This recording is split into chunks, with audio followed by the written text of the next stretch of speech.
Добрый вечер. В эфире Прайм на телеканале АТР. Это время самых интересных разговоров и самых ценных гостей нашего уникального телеканала.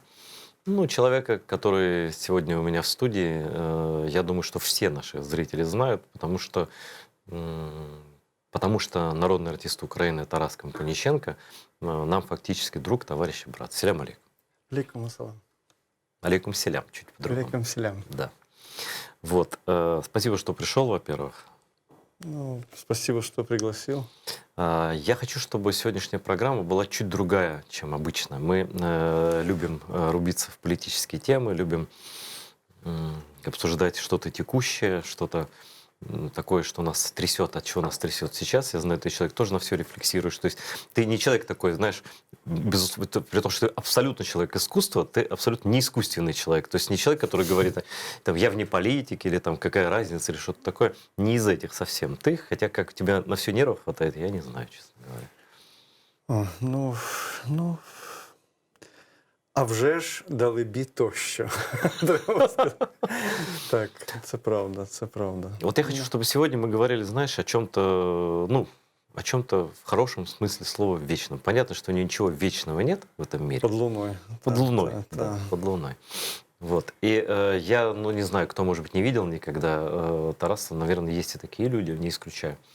Хочу сказать, что кроме того, что Тарас Компаніченко народный артист Украины, то есть выше звания нет, он кобзар, він бандурист, він людина, яка отримала в руки бандуру в якому віці? Скільки було років? Ну, мабуть, 2 роки.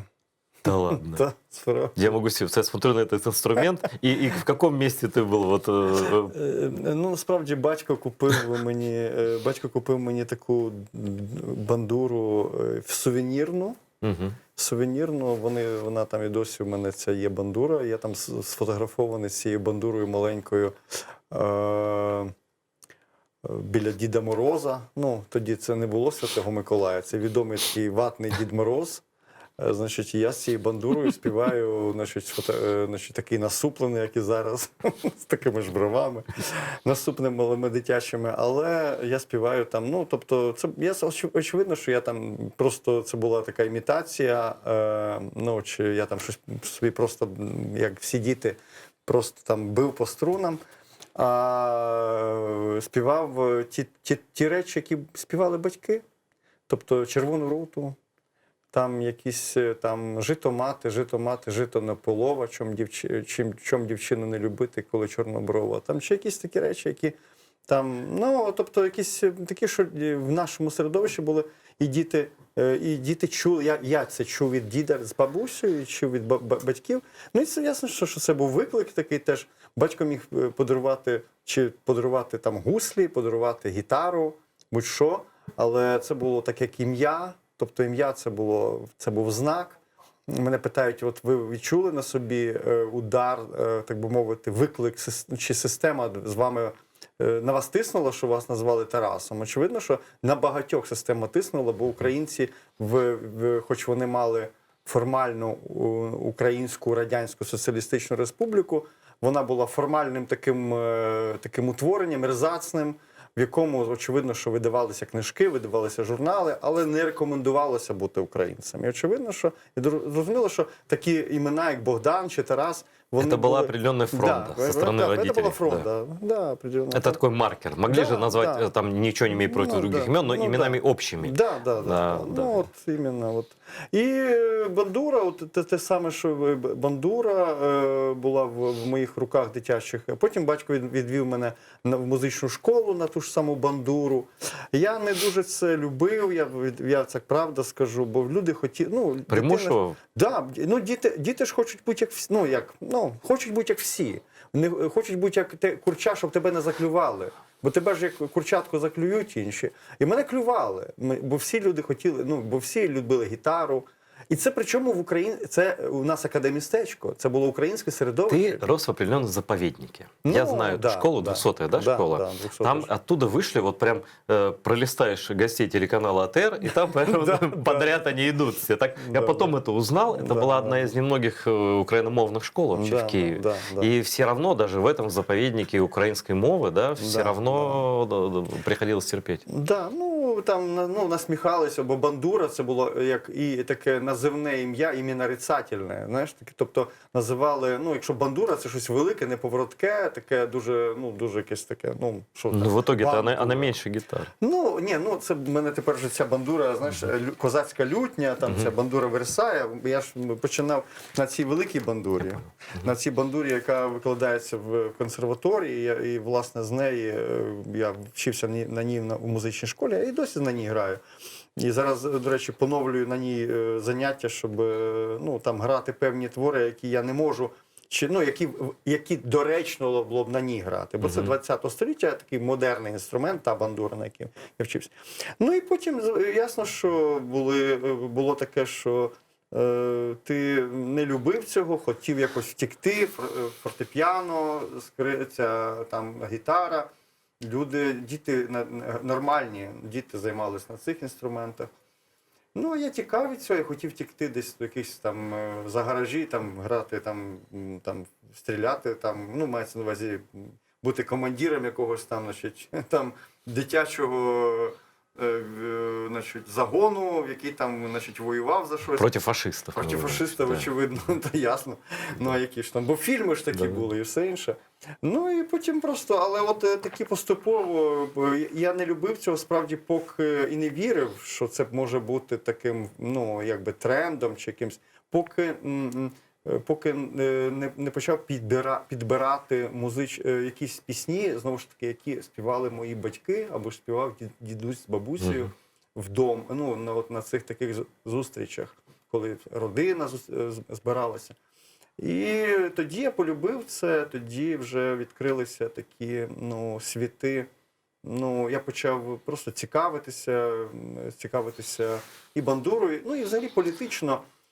Мені справді, ну, так потолонило добряче, що батьки мали, хоч вони складно дуже жили, там сходились, розходилися, як це завжди, як часто таке буває, як в наших цих таких дітей 60-х, тобто ми це все знаємо, що вони, але водночас любили один одного, і ну, була така цінність, велика була книга. От книга, я колись, для мене було таке враження, що от одні з таких видатних, ну, один з політиків теперішнього нашого політикуму найвищого ешелону, бувши на книжковому арсеналі, не зміг назвати, що читати нашим, запропонувати, що читати. Він сказав, там, Конституцію читати, чи читати там Кобзаря Шевченка. Ну, це смішно було просто. Ну, він не міг назвати жодної книжки.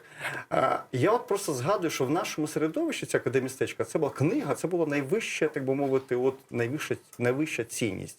У багатьох людей не було гаражів, не було дорогих квартир, не було дач, не було там багатьох якихось таких ознак, ну, елітності в лапках. Але у всіх були повні зібрання. От повні зібрання там Франка, повні зібрання... Я у тебя дома однажды был, и дом не маленький, ну, такой одноэтажный, но не маленький дом. У тебя все книгами забито. Ну да, ну там большая часть их на чердаке очутилась просто. Иначе жить было Ну, негде. нема де жити. От. Ну, але просто така річ, що справді, от, і я в цих книжках досить рано побачив, що є певні такі, ну, книжки, ну, батько і мама підсовували певні книжки, які я читати. А деякі були такі, знаєш, заборонені полиці, чи вони так стояли далеко, там десь на горі, в найвищій полиці. І там я знайшов серед таких книжок, раптом знайшов «Дніпрову чайку», видання 19-го року, Київ, видавництво «Час». Потім там знайшов таку книжку «Московсько-український словник» 18-го року, Дубровського. Там же були гроші УНР і Української держави гетьмана Скоропадського. І я думаю, боже, які красиві речі. Ну і там от звідти Що це було? Ну це були гроші Ні, що це було? Ти ж запитання собі ставив. Да. Так, це було. Тобто я зрозумів, бо я бачив, що батьки таємно читають. Ну, бо ми всі задавались питанням, якби є столиця Київ. А чому столиця є ще Москва? Угу. Це був такий дисонанс, чи когнитивний, як ми кажемо зараз, дисонанс. Якесь таке неспівпадіння. Тобто, начебто є Україна, і начебто її немає. Начебто є формальні якісь ознаки, і начебто тебе не толерують на вулиці, бо всі дома говорять українською. Всі дома говорять українською, а на вулиці ти мусиш говорити... Слушай, вообще вот расскажи мне это ощущение. Вот мне интересно. Действительно, да, ты живешь среди своих, там, мама, папа, бабушки, дедушки, говорят украинскую мову. И такой ребенок, который понимает, что это естественно, нормальный. И вдруг я просто вспоминаю себя, просто даже то, что мое имя было другое, Да. тебе уже вот так пальцем, эй, татарский вы, слезь с дерева у меня под окном. Это говорили люди абсолютно просто, которые слышали только имя. А ты в своей стране выходишь на улицу, в своем городе, да, и тебе говорят, смеются, что ты говоришь как нормальный. Когут, меня назвали когутом, рагулем, жлобом. Да. Это коренного киянина. Да. То есть, ну, без всяких даже, зазрений совести, так сказать. Слушай, мне кажется, вот ты настолько должен быть сейчас счастлив, у тебя очень прекрасные дети, и вот что они этого не терпят. Ты знаешь, на самом деле это очень важно, потому что вот моя мечта такая, что когда Крым вернется в Украину, и там будет крымско-татарская национально-территориальная автономия, главное, на самом деле, даже не законы, не вот ничего. Главное, на мой взгляд, это флаг, гимн и достоинство. Потому что символизм здесь такой. Я не хочу, чтобы к любому крымскому мальчику или девочке хоть какой-нибудь жлоб подошел и сказал слова аналогичные. Уезжайте в свой Узбекистан, ты черная, у тебя смешное имя и так далее, и так далее. Вот это важнее всего. И я думаю, что вот ты сейчас вспоминаешь свое детство и детство твоих детей, это настолько вот просто компенсация того, то есть я тебе по-настоящему, по-хорошему завидую, что вот почти все украинцы, ну, кроме живущих в оккупированных территориях, они получили эту компенсацию. Люди украиномовные, украиноцентричные, они все-таки вы дожили до того момента, когда когда можно считать людей вот этих быдловатых маргиналами уже. Наоборот, все перевернулось. Ну, я на самом деле плачу.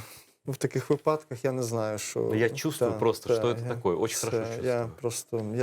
Я дуже завжди вболіваю за ці речі. І вболіваю за чужий біль. І цей біль не чужий, як би сказати. Ну, в лапках можна назвати чужим болем, але цей біль не чужий. Тому що я дуже хотів би, щоб, власне, велика кримсько-татарська культура була на своєму місці в Криму. Щоб вона була, щоб відчували органічне продовження от землі, як земля, люди і те, що вони несуть. І я би дуже хотів, щоб ця молодь кримсько-татарська, золота кримсько-татарська молодь не почувала, ну бо вона тут якби не почувала. Мені здається, що ми все ж таки перейшли ці якісь рубікони, ми тут все ж таки в інтелігентських, принаймні, середовищах це вже є навіть певний пієтет, чи якесь таке, є емпатія, чи співчуття, там, чи якась така, чи нероздільність спільного болю і спільної боротьби, і спільних цілей. Чи одних цілей, навіть не спільних, а одних цілей.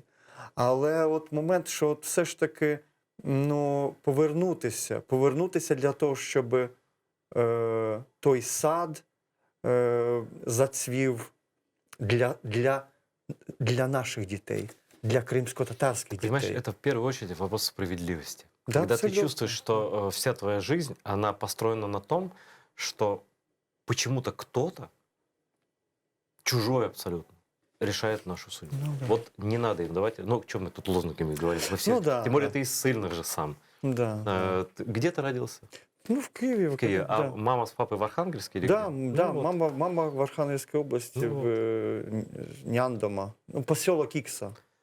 Няндома. Там вони прожили 29 років. В 29-му році у діда і прадіда арештували, в 30-му вивезли, тобто їх з'єднали. Вони просиділи півроку, і в березні місяці їх вивезли в Архангельську область, і вони прожили там от з 30-го до, ну, відповідно, до якогось там 58-го, чи щось там таке року. Смотри, вот знаешь, так, жизнь такая штука страшная. Вот у меня тоже семья попала, одна из частей семьи попала под репрессии еще 1936 года. И они попали в ссылку на рудники в Казахстан на 4 года. Мгм. Там прадед получил серьезнейшую Болезнь, астму, наверное. Ну да, и в да. итоге умер.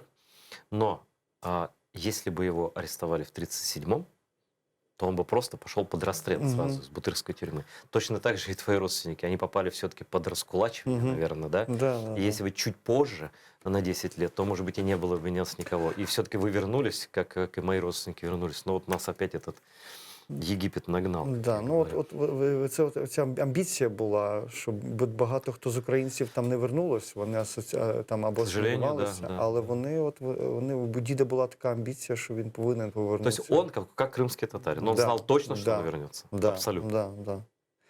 І ну, і ще такий момент, от справді, бабуся моя, вони ж не пережили голоду, а були там. Ну і там всі ці страшні речі, що були в таборі спочатку, бо це був спочатку табір, а потім було там це спецпоселення.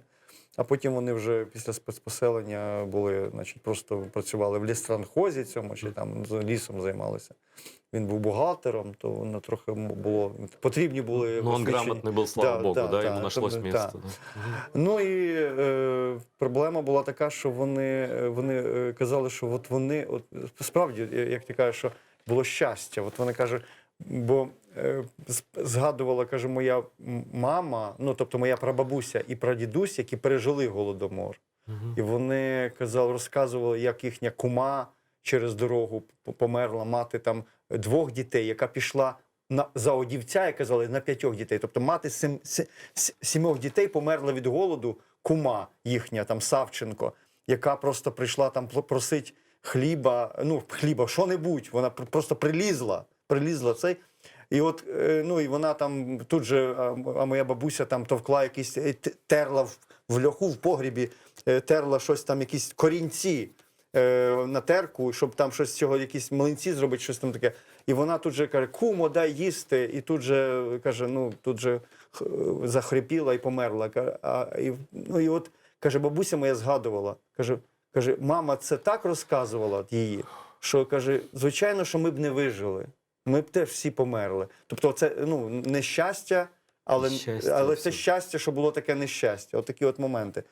Ну, і, звичайно, що я згадуючи ще такі моменти, от сімейні, родинні, я теж от згадую, що, от, наприклад, ми в цьому році, от, знаєш, я скажу, ми в цьому році святкували 150 років там народження Агатангела Кримського, і ми робили там в нашому, бо я працюю ще в музеї книги та друкарства України в Лаврі, і ми робили, знаєш, такий, ну, конференцію з усього світу, присвячено Агатангелу Кримському, найбільшому орієнталісту, взагалі, там, дивовижному. Ну, он языков, сколько мов он знал, там, я не знаю, просто это страшно представить. Ну, більше 60, він там каже.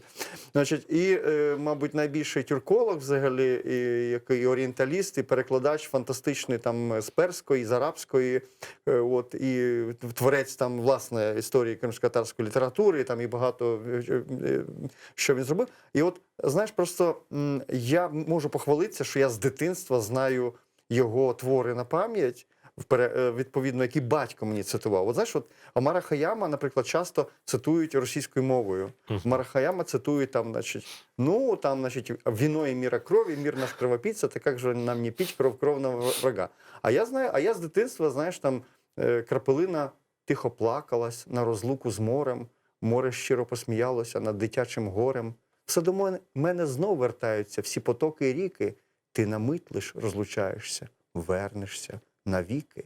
Тобто і мені от батько це цитував, ці речі, і я оце, коли ми робили виставку в музеї книги та друкарства, і вона зараз ще і присвячена Агатангелу Кримському, вона є, то я просто порадів, що я можу цей досвід, ну, поділитися оцим досвідом нормальної сім'ї, інтелігентної української, в якій поруч з тим, що мене навчили своєї культури, любити свою культуру, мені відкрили через от таку постать Агатангела Кримського, через мітологію таку, що він закоханий був в Лесю Українку, там безнадійно, або щось таке. Мені відкрили великий світ, оцей східний світ, і конкретно кримсько-татарську літературу. Розумієш, це для мене було важливо.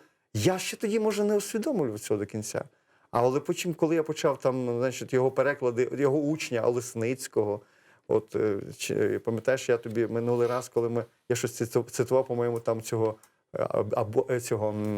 Газігерейбора. Я это с ума сойти можно. Когда в таких случаях я просто замолкаю, так и подвисаю. Да. Просто, да. Чи там це насправді це велике щастя. Я тут дуже вдячний батькові і батькам, що поруч з тим була така, знаєш, свобода. Тобто вони вчили свободи в тих умовах і водночас захоплюватися великому. Знаєш, Маяковський написав такий оцей «Долг Україні», и у него там есть тем, кто рядом, почета мало. Знают вот украинский борщ, знают вот украинское сало, із культури поснімали пенку. Так от, я хочу сказати, що я дякую батькам, що вони мене навчили, що к тим, хто рядом, тобто тим, що поруч, не можна не мати неповаги. Треба знати. Треба знати. То есть крымские татары это не чебуреки. Так, це не чебуреки. Оце важливі речі. І я теж я ніколи не забуду оцих моїх відвідин Криму перших. Коли я був в Сіміїзі, я приїхав, я шукав за тими, бо я вже тоді слухав Радіо Свобода. Там говорили про Мустафу Джемілєва. Так, про Мустафу Джемілєва. Я вже був тоді членом Українського культурологічного клубу. Уже пошел по кривой дорожке антисоветизма. Антисоветизма, так, абсолютно. І був вже, там, знав Олеся Шевченка, знав там, я ще не пригадую, що я вже знав В'ячеслава Максимовича Чорновола, ми вже пізніше зустрічали Левка Григоровича Лук'яненка, там, але я вже знав там Оксану Мешко, знав там, значить, Олеся Шевченка, знав Миколу Горбаля. Тобто тих, хто... І я тільки чув про Рафата Чубарова, значить, і про Джемілєва. Ну, бо ж тоді ми слухали Радіо Свобода. І я слухав це активно. І я. І я приїхав, знаєш, в Крим. Я приїхав в Крим. Знаєш, на цьому у мене був литовський прапор. И у меня был такой значок. Мне из Литвы привезли. Так, это для нас был символ просто, что это конечности всей этой советской власти. Абсолютно. І я просто приїхав, я шукав за автентичним Кримом. Я шукав за оцим справжнім, за кримсько-татарським Кримом. Который уничтожали просто физически. І я його не знайшов. Уничтожили пейзажи, архитектуру, кладбище, крыши даже. Я шукав за цими кладбищами, як то кажуть. Я шукав в первую очередь. І я був вражений, що я не міг цього побачити, я не міг цього знайти. Уничтожали фонтаны, вот эти чешме, да? Уничтожали, вот просто если ты смотришь фотографии Старого Крыма, ты никогда, если приложишь сейчас к этому пейзажу, к этой горе, ты никогда не увидишь той архитектуры. Они уничтожали, не просто вычищали людей. Они не просто кладбище уничтожали, они стирали даже картинку. Они этот Крым пытались... Ну, горы этому, правда, сопротивлялись очень сильно, да? Тут нельзя было сравнять горы до вот этих любимых, так сказать, вот этих воронежских лесостепей. Вот. Но это вот природа сопротивлялась. А так они сделали все, чтобы даже пейзаж уничтожить. Ну, да. І от, власне, мені було таке дуже сильне враження, що я отого Криму, який би я хотів побачити, от такого, який би він в мені завібрував тим очікуванням отої зустрічі. Ти почав його шукати. Я почав його шукати, так. І які результати пошуку? Я знайшов таких... Доповідайте, друже. Я знайшов таких друзів, я знайшов, зрештою, я відкрив для себе, культуру, Кримського ханату, відкрив для себе, власне, велику культуру. Навіть коли я пізнав, що, що таки треба сказати, що ну, очевидно, що в совєтській історіографії було все однозначно. Кримські татари чи татари, як татари, це вороги. Тобто вороги, Враги, варвари, неграмотні, необразовані. Да, да. да. І навіть в цій такій совєтській чи радянській, українській літературі, яка написана, яка була нам, ну, така, ці дозволені межі патріотизму, таке, знаєш. И можно было направлять вот Так, патриотизм, патриотизм не в сторону Москвы, Та, туда ні, нельзя ну, было. Боже борони, Да. ні. Він часто очікувано був антипольський, такий, значить, Ну, теж можна було. Да, можна. Тобто український патріотизм направлявся, так, і можна його було б використовувати. Вони його навіть використовували. Тобто його дозволяли в ті моменти, коли потрібно було, наприклад, проти Польщі. Так? От проти Польщі, значить, була кампанія в 39-му році, ну, там, значить, з Гітлером ділили вони Польщу, так? Значить, і відповідно згадали, що тут є, значить, брати на Західній Україні, чи на Західній, ну, відповідно, треба Мы створити так фільм. далеко уйдем, мы же понимаем, Ну, о чем ясно, речь да. идет. Да. Створили фільм, значить, Тарас, значить, Богдан Хмельницький, там, значить, дали це кошти колосальні. Ну, тоже они вырезали один кусок из его биографии. Там Ну, всё це ясно, да. ну. Так от, і от ці всі моменти, от коли я, наприклад, почав через, оце, ну, не те, що переварювати, а от відкидати оці речі, які прийшли до нас в нашу історіографію, навіть не в нашу історіографію, а впливали на розвиток моєї дитячої такої уяви і патріотичного виховання через ось такі книжки про морські походи там запорожців, ну і таке інше. Там було багато такого цікавого, захопливого там таке. Але навіть там більше там навіть з'являлися інколи персонажі, ну такі, які там, наприклад, що українці могли з поляками навіть порозуміти, це у Малика. Навіть, причому там міг бути навіть один якийсь кримський татарин позитивний, який там, вони всі разом, там він став козаком там на Запорізькій Січі. Тобто такі речі могли, тобто це такі перші намагання, ну то воно теж на такому, в такій совєтській дружба народів виходило, що всі люди-браті обнімуть китайця, але це вже був такий, знаєш, тобто перші проблески, що які виходи з стереотипів. І от, а потім, звичайно, були виходи на такі, ну, на відкриття цілих пластів культури, на літератури. І мене було сильне враження, це вже пізніше набагато, коли привезли тут цей проєкт, який в Кінасі Караїмській. Це, значить, музика велика, значить, кримського ханату. Тобто великий стиль, великий стиль. Знаешь, вообще вот в советской ментальности не укладывалось даже сочетание крымское ханство и музыка. Крымское ханство и литература. Ну, Крымское да, ханство да. Ну, и театр. варвары. Это просто счищали варвары. до кости, да? Хотя при жизни ставили Мольера, хотя почти все ханы писали стихи. Хотя. Ну, наверное, ты хочешь что-то... Я думаю просто. Я думаю. І, знаєш, що тут думати? Якщо можна, я заграю таку новеньку річ. Це от недавно... Тобто я не чув? Ні. Я заграю її, називається «Ноктюрн над морем». «Ноктюрн над морем». Написана дивовижним чоловіком, ще один такий, знаєш, абсолютно, ну, як це правильно сказати, ну, можна сказати, політичний українець. Це фон Габсбург. О, Боже. Василь Вишиваний, якому ми нещодавно відкрили пам'ятник на Лук'янівці, який був розстріляний тут в 48-му році. Значить, український січовий стрілець, фон Габсбург, онук Франца Йосипа, останнього імператора, значить, цісаря Австрійської імперії, який поклав все своє життя за Україну. Знаешь, с тобой надо намного чаще общаться, потому что такой объем информации сразу не перевариваю. Да, цікава річ, що от він був полковником дієвої армії Української Народної Республіки. Спочатку був в легіоні січових стрільців ще до Австрії. Був претендентом, бо знаєш, Австро-Угорщина чи імперія Габсбургів, вона хотіла створити таку модель союзних держав. Ну, типа федеративної республіки. Як і конфедерація, тільки дружніх монархій. І він спочатку мав таку політичну, його брат став політичним поляком і проводив таку пропольську політику.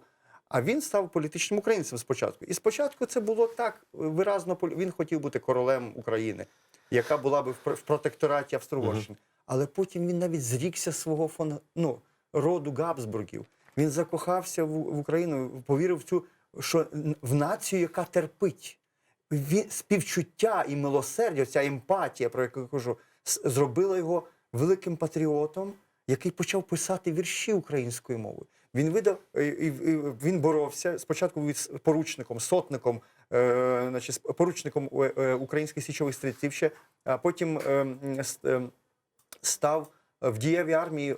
Симон Васильович Петлюра йому дав чин полковника, він дійшов до кінця. Потім в дипломатичній місії брав участь, в Відні, відповідно.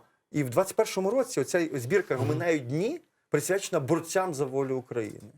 21 рік. А де видано? В Відні. В Відні. Українською мовою. Українською мовою. І, знаєш, а потім він, це його там «Ноктюр над морем», я зараз заграю.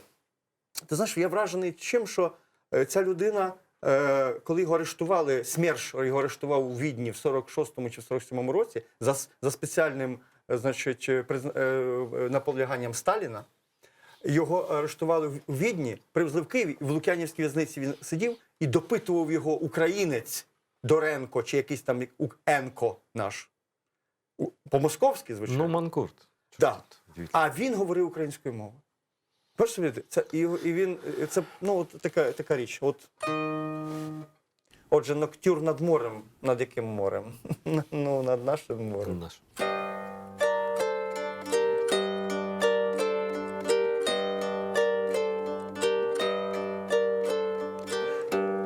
Над морем місяць сріблом сяє,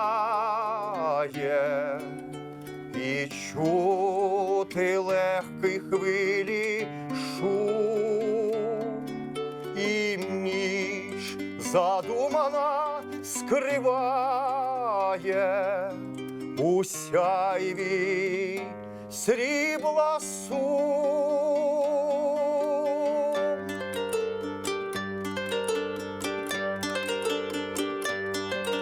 І ніч задумана скриває у сяйві срібла сум.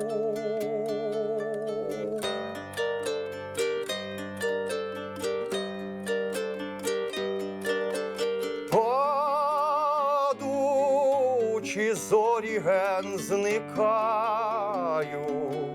і срібний шлях за ними згас. Пестливі хвилі нишком грають, і в безвість кане час.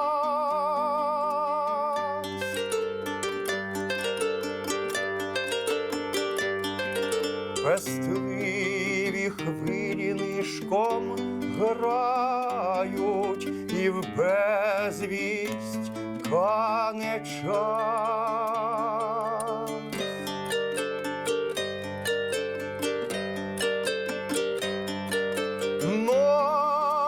Ноктюрну тони вдаль лунають, і місяць вже на сон іде. Лиш морські хвилі ген гуляють, їх легіт до танку веде.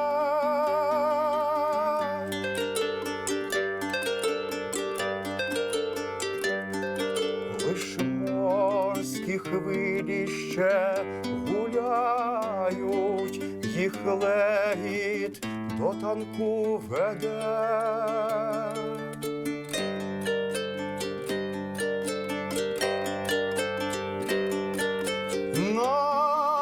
Над морем місяць сріблом сяє, і чути легкі хвилі шум, і ніч задумана скриває у сяйві срібла сум.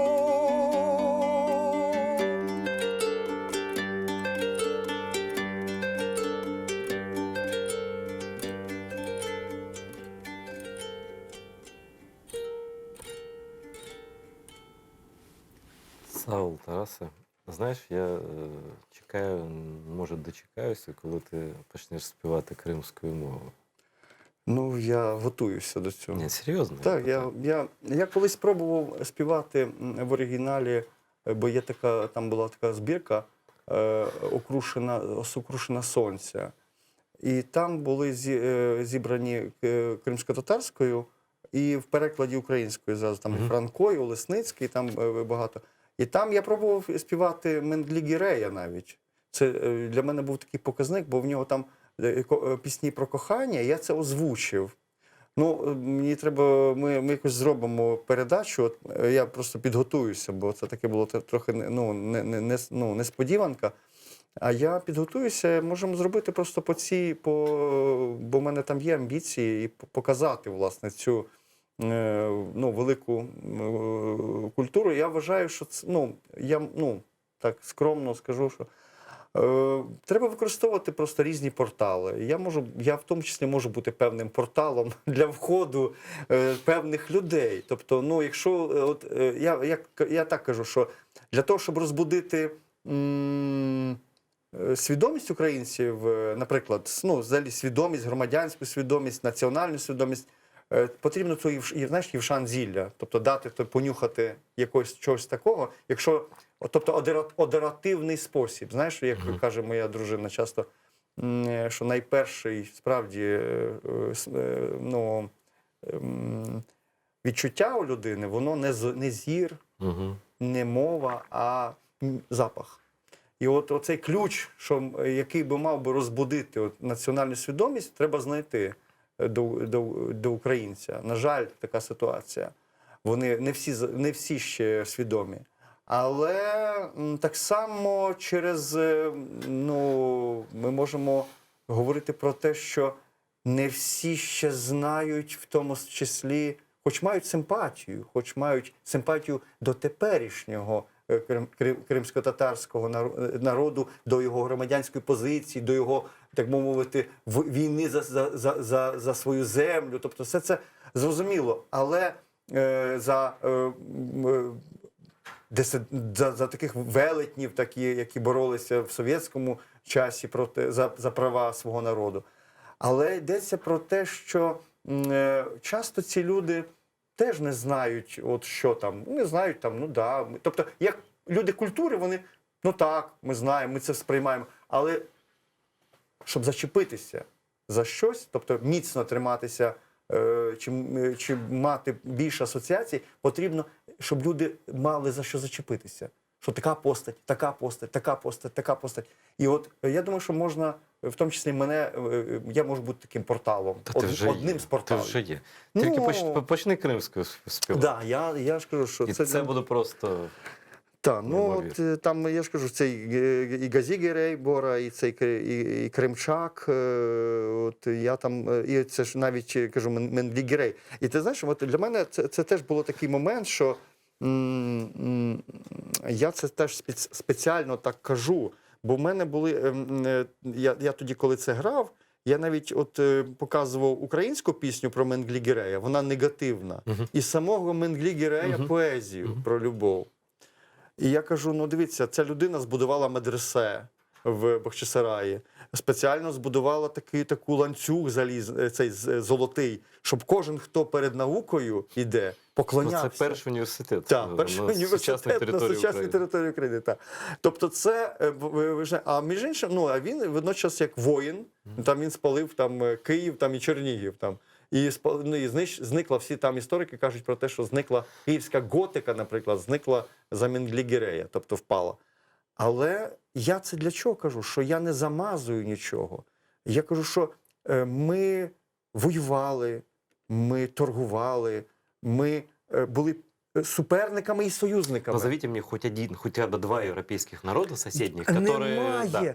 Немає таких народів. Коли ми говоримо, коли кажуть, от у нас з молдаванами, Соболочики, нічого подібного. А потом, ты знаешь, что тут важный нюанс? Речь идет не о народах, национальных государствах. Тогда же все-таки феодальные Да, были ясно, вещи. да. Это не ограничил. Союзы были совершенно произвольные. Там Так. могли быть мусульмане, Абсолютно. католики, православные. Это что Абсолютно. угодно. Да. Але крім того, що треба сказати, що в модерному часі от мене захоплюють моменти, коли люди можуть піти далі. Коли вони можуть, от ми з поляками ж у нас дуже складні відносини з поляками.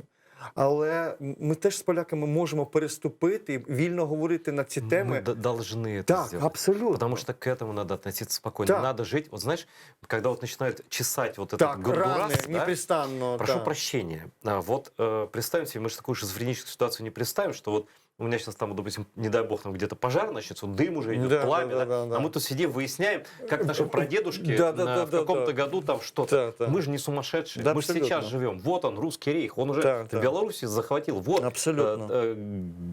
по новой поляки, Да. украинцы, вот литовцы, Так, вот, так, вот так. медведь-то опять Так, тут, так. никуда не девался. Так, ну там що там. И значить, повторить вот ту ошибку, что мы когда-то могли разругаться. в Абсолютно. какие-то периоды. Они же как... Вот знаешь, как у акулы есть чуйка на кровь да, на километр Да, в воде? да. Так у русских есть такая, у московитов, скажем так, есть чуйка. Вот когда они чувствуют, что происходят какие-то сварки, когда друг друга Да, начинают да. кусать соседи, они тут же захватывают, тут же. И вот этот Крым наш, это совсем вообще не случайность. Это всегда так, всегда так. Да. Там, ну, просто вони теж такі.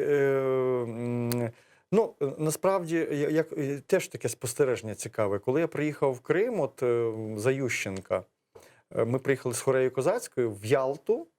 От в Ялту, значить, в Бахчисарай і, ну, в Сімферополі, в Бахчисарай. Бахчисарай це я інспірував. Там через мого кума він домовлявся, значить, з Каріковим Ага, значить, він домовлявся, Джемілем Ага, домовлявся якраз про те, щоб у нас був спільний, бо я вже про це повторювався, щоб у нас був спільний концерт. Знаєш, я взагалі хотів тоді, це повторюся, мабуть, вже тобі набридли ці історії, що зробити такий, знаєш, там Бахчисарай, Чигирин, наприклад, там, ну якийсь такий, ну, що от в Чигирині ми граємо кримською, татарською, українською, а в Бахчисараї українською і кримсько-татарською. Музика і поезія тієї доби. Тобто наших держав, які зникли в кінці 18 століття. Мне кажется, ты делаешь вообще уникальные вещи. Я, когда слышу то, что ты исполняешь, ну вот у любого человека переворачивается мир. Мы вдруг понимаем, что от 17 века до нас не так уж великое расстояние, потому что музыкальная культура была высокая, поэзия была высокая. Ничего, ну, компьютер, понятно, там не было техники, но ментально, Ну да. культура была такая уже развитая, то есть мы далеко-то не ушли. Знаешь, что я хочу тебя просить? Ты можешь что-то жизнеутверждающее исполнить? Уже мы сидим тут, вспоминаем все. Да, Эйдер, Ты знаешь, как сидит в ресторане? Ага. Ну, хватит уже, давай что-нибудь веселое, да? Я зграю. Я тільки хотів сказати, що, от, знаєш, я от тоді теж таке спостереження було в мене, що коли ми приїхали в Бахчисарай, то до нас прийшли от так звані ці козакохвіли, в лапках, які шукали в нас, Братів. тих, хто в противагу кримським татарам. А я був в такому шоці, бо для мене це був просто, ну, якби, ну, нонсенс. Вони думали, що от, вони ті ж розказували, от тут у нас козацький табір. Они придут, гадость про крымский Да. расскажут, и ты такой к ним в объятия сразу, да. І або ж там, коли от ми там в самому палаці кримських ханів концерт робили, і на нашому, значить, концерті ж були, власне, ансамбль Керім, значить, Джеміль Ага, значить, і там вони після цього, от коли я ж розказував, що запросили, вони потім нам зробили приватний концерт кримсько-татарської, значить, музики, і ми там навчились хайтерму танцювати з нашими жінками, там, з дітьми. Ти хайтерму можеш грати? Ну, тут на цьому, та ні, ну я не буду, я все-таки соромно. Ні, я маю на увазі, що ми танцювали. Танцювати немного нет места. І знаєш, і от такий момент, і після цього вони мені кажуть, ці люди, Тарас, классно, вы показали, что вы там выше, вы там наказали кримських татар. А я в такому шоці. Хто наказав? У нас взагалі такої думки не було. Я хотів це, якби сказати, як дихання таке, а вони ставили, і оце такий момент, що вони сподівалися, знаєш, руський мір хотів використовувати, знову ж таки, українців і оцих несвідомих, або в лапках православних, оцих рускомірних православних, які там абсолютно як таку фронту чи на противагу кримським татарам. І для мене це було дико. І абсолютно тобі щиро кажу, що це... Я просто був вражений. Для тебя дико, а миллионы поддались. Да. Ну, що тут сказати. Ну, і от ще, слухай, я згадував Атаннала Кримського. Слухай, от цікава річ. От він пише тут, це відродження України. Він почув, він тут про перші, значить, ці добу саме перші Українська Центральна Рада створилась в Києві. От, значить, перші мітинги. От я в горах над морем, на високім Таврі, він пише. Хвилі пруть на кручу, як іхтіозаври, а в затоці мирно, тиша там, не бунт, і розкинув з город давній трапезунт. Я не зміг остаться зараз там у місті, в мене славне свято в Україні, з України вісті, Україна вільна, вчув я новину, і подавсь у гори, вільно тут зітхну. Он гора славутня, звідти води Понта, вперше заблищали людям Ксенофонта. В нетрях азіатських збулися надій, і отут їм море блиснуло, як стій. Та ляса гукнули, море, гляньте, море, годі продиратись через нетрі гори. Та ляса, дорога в милий рідний край, там за синім морем воля, щастя, рай. З того часу збігли довгі віки, а мені, здається, досі чую крики. І ладен гукнути зелінами сам, вільна дорога вільним кораблям. І тобі, Вкраїно, вільна дорога, зараз заблищала до життя нового. Ти відкритим морем сміло попливеш, ти новітнім щастям гордо заживеш. Так от, я хотів сказати, що мені би дуже хотілося, щоб оця добра дорога, яку торували додому кримські татари, щоб вона була переможною. Знаєш, щоб воно збулося, щоб вільні кораблі кримських татар вернулися в Крим. От, я би цього дуже хотів. Ну, в нас насправді вибору немає. Бо інакше нас просто не буде. Ну так. Ну. Щоб такого...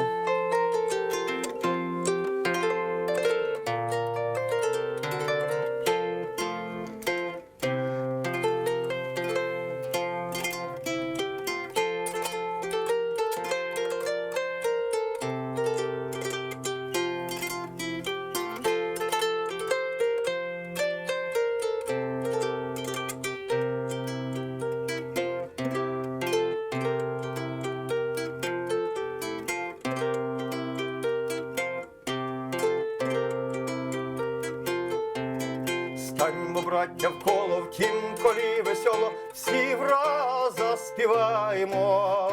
Нехай знають люди, що з нас може буде, охоти додаємо. А так плеснім в руки трас, трас, трас, тупнімо ногами всі враз, враз. А так плеснім в руки трас, трас, трас, тупнемо ногами всі враз, враз. Обернімся вколо, вискочмо весело, всяк хто додому того, котрий нас знає, щире нас кохає, і ми любим його. Нехай приязнь наша статечна, жиє завше з нами сполечна. Нехай приязнь наша статечна, жиє завше з нами сполечна. Многії літа, многії літа, многії літа. Многие літа, многие літа, многие літа, многие літа, многие, многие літа, многие літа, многие літа, многие літа, многие літа. Хитрости облудна, будь од нас одлюдна, геть преч за ворота. В нас щирость без зради, приязнь в нас без вади, і щира в нас цнота. Облудна в кайданах, брень, брень, брень, наша щирость чиста, як день-день. Облудна в кайданах, брень, брень, брень, наша щирость чиста, як день-день. Возьмімся за руки, жимо без розлуки, нехай бачать люди. Жемнилось без зради, приязнь нас без вади, єсть і завше буде. А так плеснім в руки, трас, трас, трас, жимо многі літа, всі враз, враз. А так плеснім в руки, трас, трас, трас, жимо многі літа, всі враз, враз. Многі літа, многі літа, многі літа, многі літа, многі літа, многі літа. А так плеснім в руки, трас, трас, трас, жимо многі літа, всі враз, враз. А так плеснім в руки, трас, трас, трас, жимо многі літа, всі враз, враз. Голоса на Тарас Бей. Я тебе хочу сказать одну только неприятную новость. У нас осталось 4 минуты всего. Ой. Вот, и поэтому вот это полностью время твое. Вот что ты сейчас захочешь, то и делай.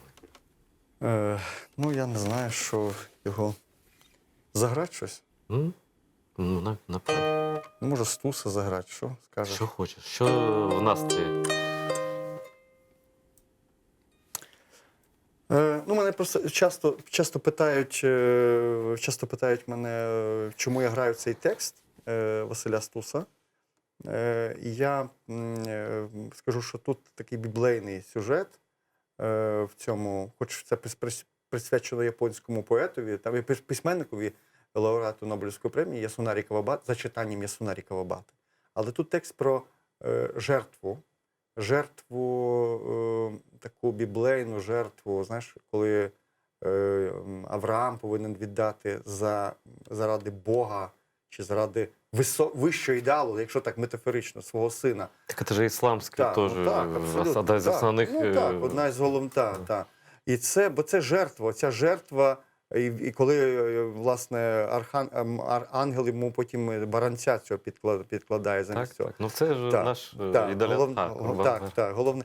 І от оцей момент, що тут якраз йдеться про те, що, бо мене питають, про що там раз постав у очах мій край, наче стовп осіянний. Каже, сина бери, карай, він для мене коханий.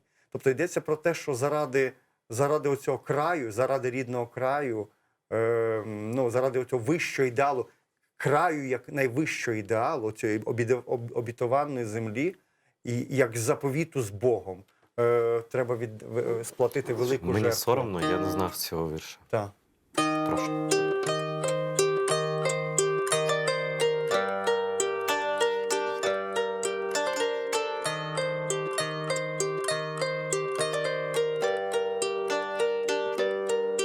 Розпросторся, душе моя, на 4 татамі, і не кулься одна я, і не крийся руками, хай у тебе є 2 межі, та середина справжня, марне вороже, ворожить молода чи поважна.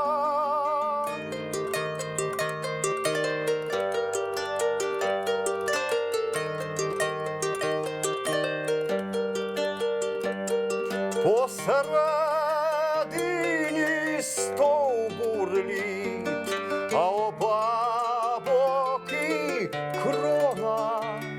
Посередині вічний слід від колиски до скону. Жаль ні неба, ані землі в цій труні вертикальній, і заврунилися жалі, думи всілись печальні.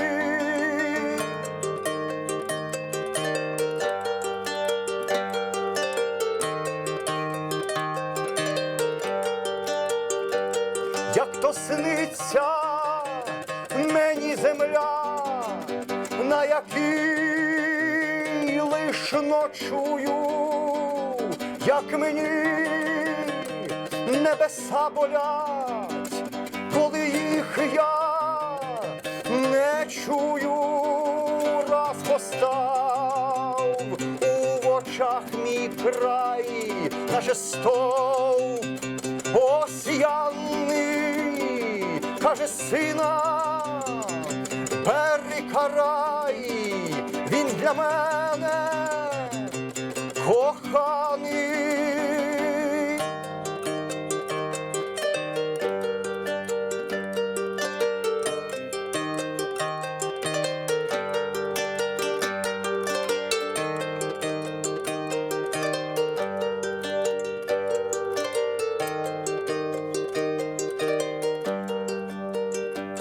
Тож просторся, душе моя, на 4 татамі, і не кулься одна я, і не крийся руками.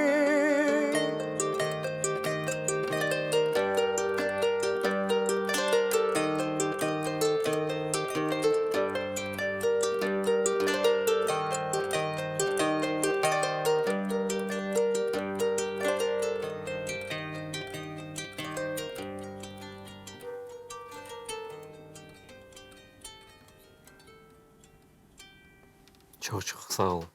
Мы перебрали все лимиты нашей программы, и это прекрасно, потому что любовь и искусство не знают границ. Отнюдь не Россия, как говорят некоторые. Да. Благодарю тебя, что пришел. И благодарю зрителей за то, что смотрели. Я сам как завороженный сижу и сам себе завидую. И я очень благодарен вам за то, что вы нас поддерживаете. Подписывайтесь на Patreon, канал АТР. Мы всегда будем вместе, и мы обязательно победим, в чем ни я, ни мой гость ни секунды не сомневаемся. И вы, я уверен, что тоже. Смотрите АТР.